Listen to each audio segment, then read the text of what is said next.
राजनीति से काम तक,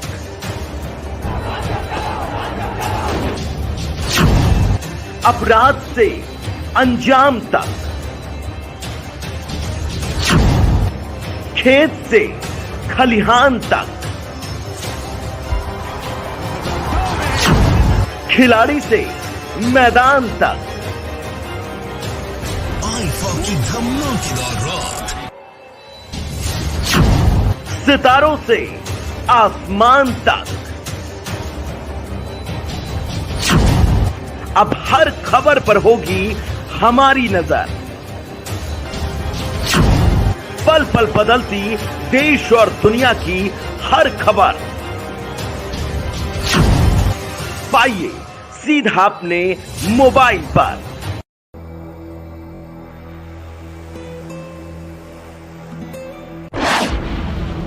मेष, आज कोई नया काम शुरू कर सकते हैं। ज्योतिष और आध्यात्मिक विषयों में आपकी रुचि बनी रहेगी। अपनी वाणी और व्यवहार को संयमित रखना आपके ही हित में रहेगा। संतान की चिंता आपको हो सकती है। वृषभ, दिन की शुरुआत आनंद प्रमोद से होगी। कोई नए मित्र आपके जीवन में आ सकते हैं। पर्यटन या प्रवास का आयोजन हो सकता है। स्वास्थ्य का ध्यान रखें। आप आज आध्यात्मिक विषयों में रुचि लेंगे।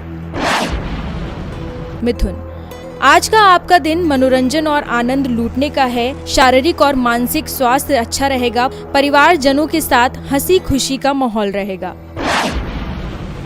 कर्क, आज समय थोड़ा कठिन बना रहेगा, लेकिन आपके परिश्रम में कमी नहीं रहेगी। स्वास्थ्य का ध्यान रखें। पेट दर्द की शिकायत हो सकती है। विरोधियों पर विजय प्राप्त होगी। सिंह, आज हर काम सावधानी पूर्वक करें। मानसिक रूप से तनाव रहेगा। कुछ अस्वस्थता का अनुभव कर सकते हैं। परिजनों के साथ किसी बात पर विवाद हो सकता है। बौद्धिक और राजनीतिक चर्चा से दूर रहें। निवेश के लिए समय अनुकूल है। कन्या, आपको लाभ होगा। भाग्य वृद्धि का योग दिख रहे हैं। संबंधों में प्रेम और सम्मान की प्रधानता रहेगी। दोपहर के बाद किसी बात को लेकर आप चिंतित रह सकते हैं। माता पिता के स्वास्थ्य की चिंता रहेगी। तुला, शारीरिक और मानसिक रूप से स्वास्थ्य बिगड़ सकता है। पारिवारिक झगड़े में वाणी पर संयम रखना होगा। नए काम करने के लिए आप तैयार रहेंगे। विरोधियों पर विजय प्राप्त होगी। वृश्चिक, आज का आपका दिन मध्यम फलदायी है। सुख और संतोष का अनुभव होगा। परिजनों के साथ आनंद पूर्वक दिन गुजरेगा। आज शुभ समाचार मिलेंगे। शारीरिक स्वास्थ्य का ध्यान रखें। विद्यार्थियों को पढ़ाई में दिक्कत आएगी। धनु, आज दुर्घटना के योग हैं। हर मामले में ध्यान से रहें। अचानक किसी बात पर धन खर्च होगा। स्वभाव में कुछ उग्रता रहेगी। दोपहर के बाद स्थिति सुधरेगी। शारीरिक और मानसिक प्रसन्नता रहेगी। मकर, आज का दिन व्यापार, व्यवसाय और जॉब करने वालों के लिए अच्छा रहेगा। पुत्र और पत्नी से आर्थिक लाभ होगा। सांसारिक जीवन में सुखद प्रसंग बनने से मन खुश रहेगा। विवाद में आपका सम्मान जाने का डर बना रहेगा।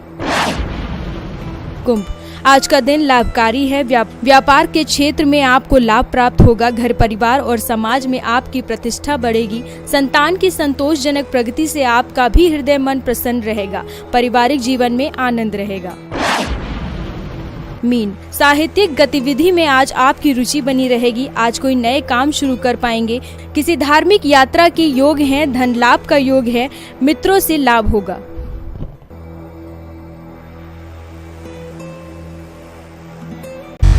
उत्तर प्रदेश में नगर निकाय चुनाव के तहत पहले चरण के लिए आज से नामांकन मेयर, अध्यक्ष और सांसद प्रत्याशियों के लिए गाइडलाइन जारी।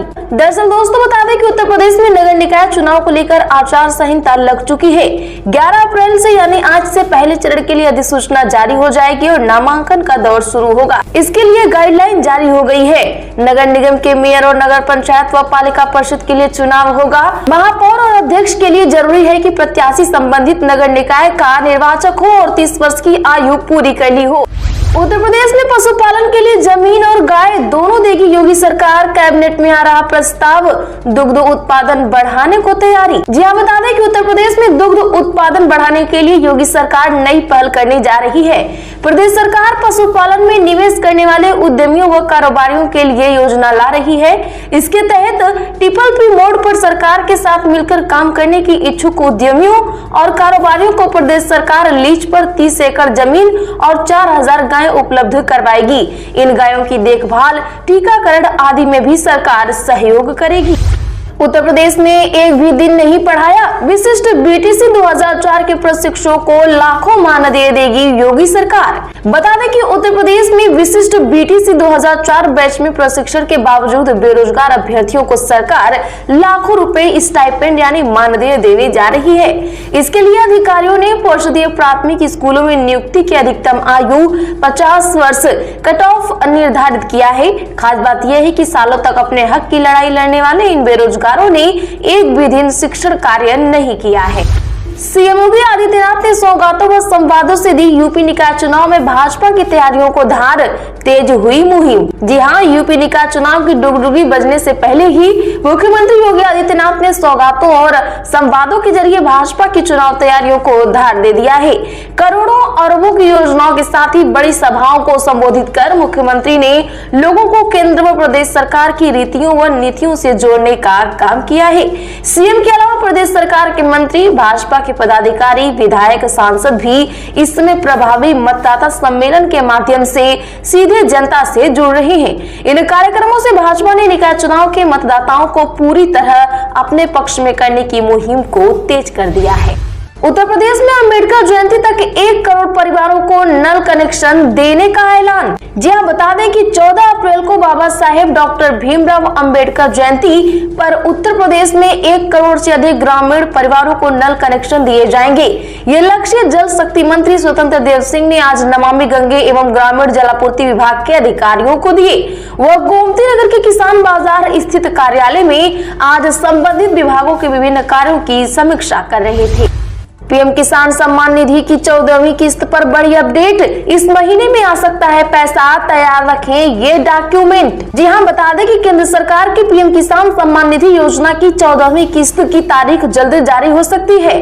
यह किस्त अप्रैल और जुलाई 2023 के बीच जारी होने की उम्मीद जताई जा रही है। बता दें कि इसकी 13वीं किस्त 26 फरवरी 2023 को जारी की गई थी। ऐसे में इस योजना में शामिल होने वाले नए किसानों को अगली किस्त का लाभ उठाने के लिए जल्द ही इसका आवेदन करना होगा। वहीं जो किसान इसमें पहले ही आवेदन कर चुके हैं वे अपने लाभार्थी की स्थिति की जांच कर सकते हैं। इस योजना में आपको रजिस्ट्रेशन के लिए आधार कार्ड, जमीन के दस्तावेज, नागरिकता प्रमाण पत्र, आय प्रमाण पत्र, पासपोर्ट साइज फोटो आदि डॉक्यूमेंट्स की जरूरत पड़ेगी। इसके अलावा आपको अपने उस बैंक अकाउंट की डिटेल भी देनी होगी जिसमें आप पीएम किसान सम्मान निधि योजना के तहत मिलने वाले पैसे चाहते हैं।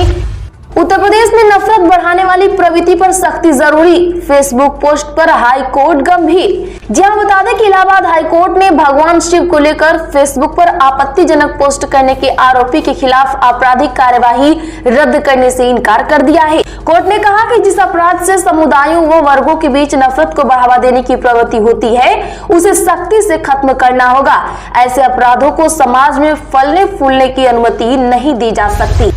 केंद्र सरकार की 32 योजनाओं में यूपी अव्वल, ये हैं वो सभी योजनाएं। जी हां, बता दें कि केंद्र सरकार की 32 योजनाओं के क्रियान्वयन में उत्तर प्रदेश ने देश में पहला स्थान प्राप्त किया है।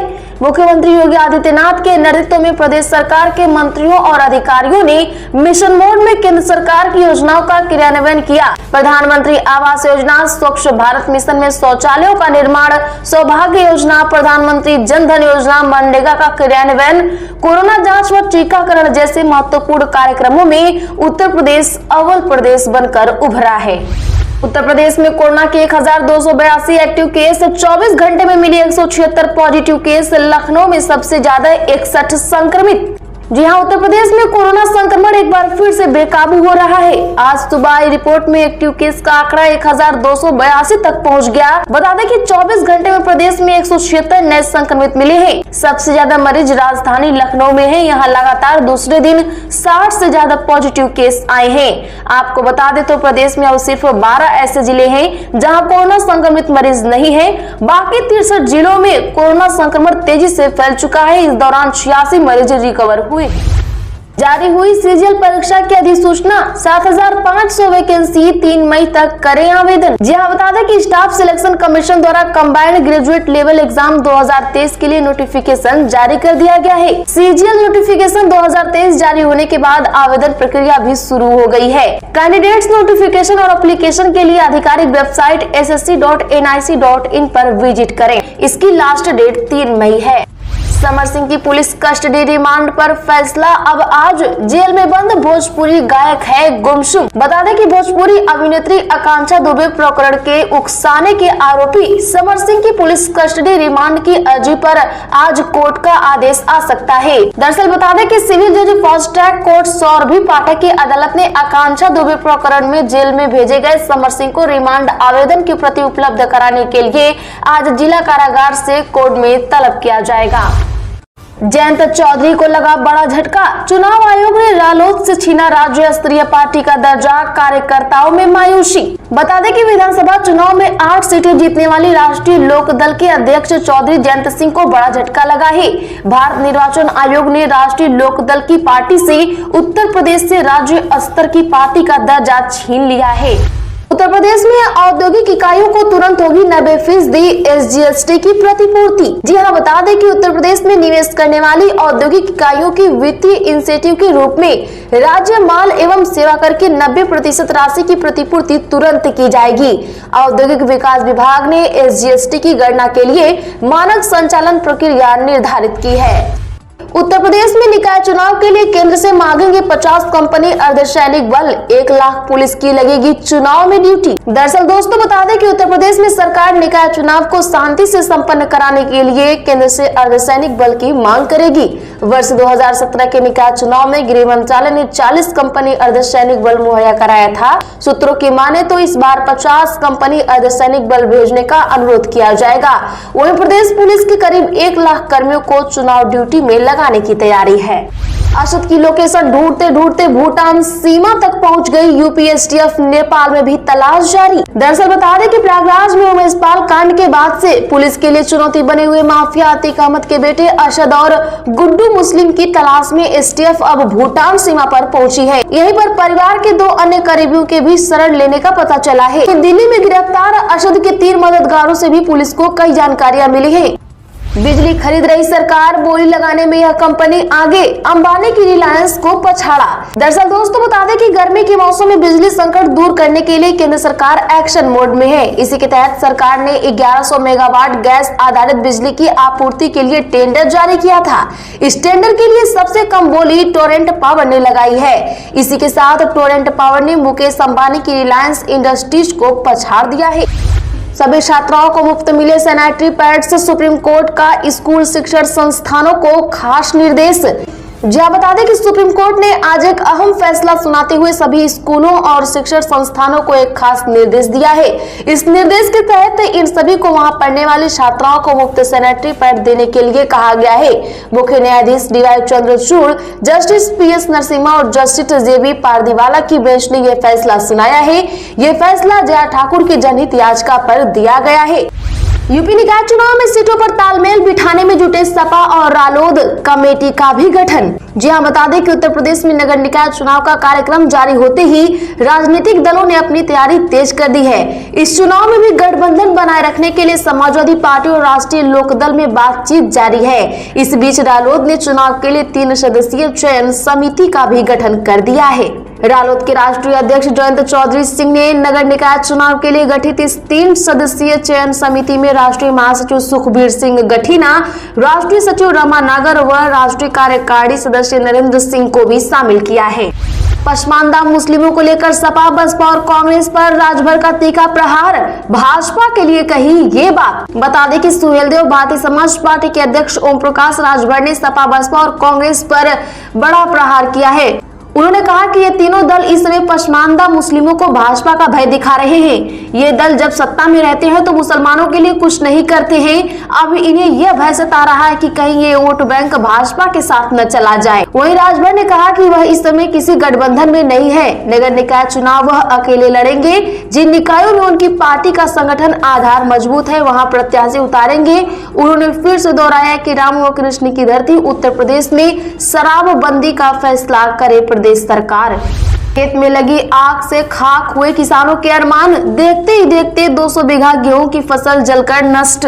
जी हां, बता दें कि उत्तर प्रदेश के बलिया जिले में सुरेमनपुर दियारांचल के सरयू नदी के छाड़न के उस पार बीते दिन अधिसिजुवा व गोपाल नगर मौजा के दियारे में अचानक आग लग गई। आग में लगभग 200 बीघा गेहूं की फसल जलकर राख हो गई। आरोप है कि मौके पर न तो फायर ब्रिगेड की गाड़ी पहुंची न कोई अधिकारी। ग्रामीणों ने घंटों प्रयास के बाद किसी तरह आग पर काबू पाया। चारधाम यात्रा रूट पर कोरोना केसों से चिंता, केदारनाथ बद्रीनाथ वाले जिले में भी मिले पॉजिटिव। जी हां, बता दें कि केदारनाथ बद्रीनाथ जाने वाले सभी यात्रियों के लिए बड़ी खबर। उत्तराखंड में एक बार फिर कोरोना केसों ने चौंकाया है। कोरोना संक्रमण के मामले तेजी से बढ़ते जा रहे हैं। चिंता की बात है कि चारधाम यात्रा रूट पर पड़ने वाले जिलों में भी कोरोना संक्रमित मिले हैं। आपको बता दें कि रुद्रप्रयाग जिले में स्थित केदारनाथ, चमोली जिले में बद्रीनाथ और उत्तरकाशी जिले में स्थित गंगोत्री और यमुनोत्री धामों वाले तीनों जिलों में कोरोना संक्रमित मिले हैं। यूपी बीएड के लिए आवेदन की तारीख बढ़ाई गई, परीक्षा की भी नई तारीख जारी। जी हां, बता दें कि उत्तर प्रदेश से बीएड करने के इच्छुक उम्मीदवारों के लिए खुशखबरी है।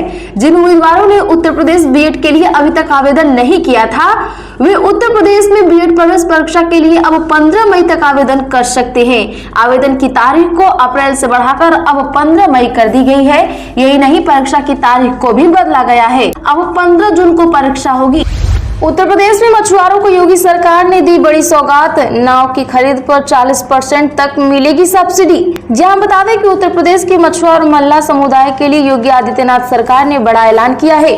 सरकार अब नाव और संबंधित संसाधन की खरीद पर 40% तक अनुदान देगी। इसके लिए शासन ने निषाद राज्य बोर्ड सब्सिडी योजना में प्रावधान किया है। इससे निर्धन मछुआरों को स्वावलंबन में आर्थिक रूप से सहायता प्राप्त होगी। गोरखपुर में सोना महंगा, आगरा और बरेली में सोना चांदी सस्ती, जाने नए रेट। जी हां, बता दें कि भारतीय सराफा बाजार ने आज यानी मंगलवार 11 अप्रैल को सोना और चांदी के रेट से जारी कर दिए हैं। गोरखपुर में सोने में मामूली बढ़ोतरी हुई, जबकि आगरा और बरेली में सोना चांदी के रेट गिरे हैं। वहीं कानपुर में सोना चांदी के दाम स्थिर रहे। यहाँ दोनों धातुओं को कोतवाली बदलाव नजर नहीं आया। तो बता दें कि कानपुर में आज सोना चांदी के दामों में कोई बदलाव देखने को नहीं मिला है। यहाँ रेट स्थिर रहे। वहीं बीते दिन सोना 58,800 रूपए प्रति 10 ग्राम और चांदी 70,600 रूपए प्रति किलो रही। वहीं आगरा में भी सोना चांदी के दामों में कमी देखने को मिली है।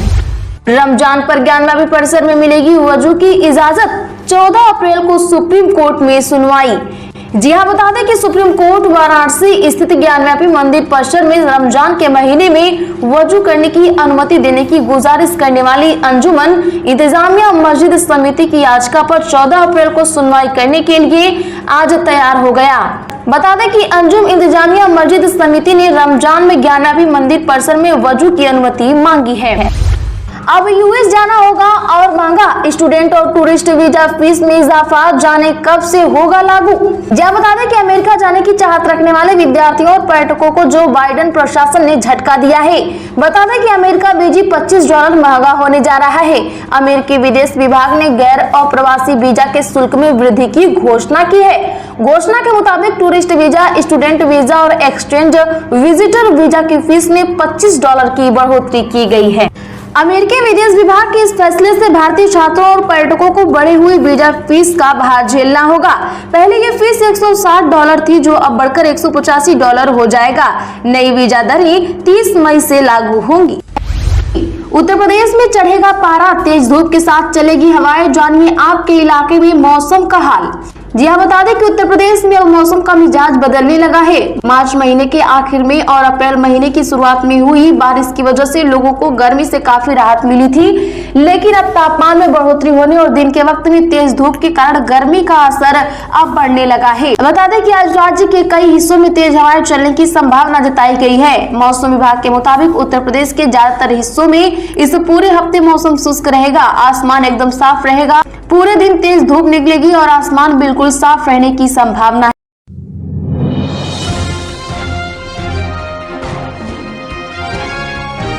अगरबत्ती नहीं जला पाओगे इतने निकम्मे हो। बस सोच की दुनिया है, यदि सोच सुधर जाए तो हमारी जिंदगी सुधर जाए। शंकर जी के साथ कथा सुनने गई अगस्त जी के आश्रम में। अगस्त जी ने शिव का पूजन किया, ये बात उसके दिमाग में बैठ गई कि जो वक्ता श्रोता का पूजन कर रहा है वो कथा क्या सोच रहा है। ये सामान्य बात है संसारी की। उस वक्ता को पता है कि वो महादेव है, आदि वक्ता है साहब। इसलिए राम पर शंका हुई, कथा सुनी नहीं, राम पर शंका हुई, परीक्षा लिया, सती से सीता बनी और पिता के घर में जाके जलना पड़ा। इसलिए उसका परिवार आगे नहीं चला। अगले क्रम में मनु जी के जो दो पुत्र थे, प्रियव्रत और उत्तानपाद। प्रियव्रत जी बड़े थे, प्रियव्रत जी का मन भगवान के भजन में लग गया, राजपाट स्वीकार नहीं किया। उत्तानपाद जब राजा बने, उनकी सुनीति नाम की राजकुमारी के साथ में विवाह हुआ, पर सुनीति के जब कोई संतान नहीं हुई तो सुनीति के कहने पर उत्तानपाद ने दूसरा विवाह सुरुचि नाम की राजकुमारी के साथ में किया। जब रुचि आ गई तो नीति साइड में हो गई। ये कौन है उत्तानपाद? आप और हम सभी उत्तानपाद हैं। मां के गर्भ में ऊपर की ओर पैर उत्तानपाद। ये जो मन की प्रवृत्तियां हैं, नीति और रुचि। नीति कहते हैं कि माता पिता को प्रणाम करो, बड़ों का आदर करो, सबका सम्मान करो, सबकी सेवा करो। नीति कहते हैं सुबह जल्दी जगो, जल्दी स्नान करो, पूजा पाठ करो, मनुष्य का जन्म मिला है। पर रुचि कहती है अरे रहने दो, थोड़ी देर सोने दो। रुचि के कारण हम नीति का परित्याग कर देते हैं। जैसे रुचि आ गई, सुरुचि के आते ही नीति साइड हो गई। परिक्रमा करते हुए अभी यज्ञ नारायण की आरती होगी, तो आप लोग आरती का दर्शन करते हुए अपने अपने स्थान को प्रस्थान करेंगे। आज मेरे सामने सलोने सरकार, ओ मेरे साम सलोने सरकार,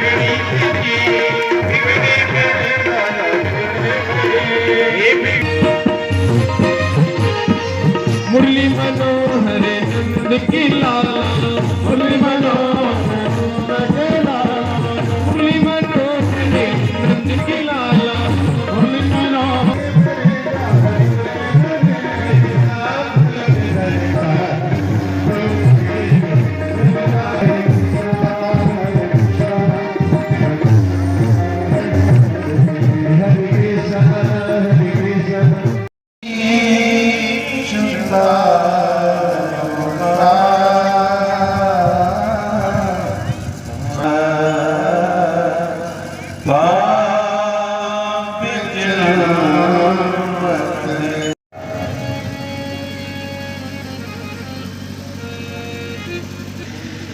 भागवत स्वयं भगवान है और भगवान का जो अक्षर है वो स्वयं भगवान है, अक्षर ब्रह्म है।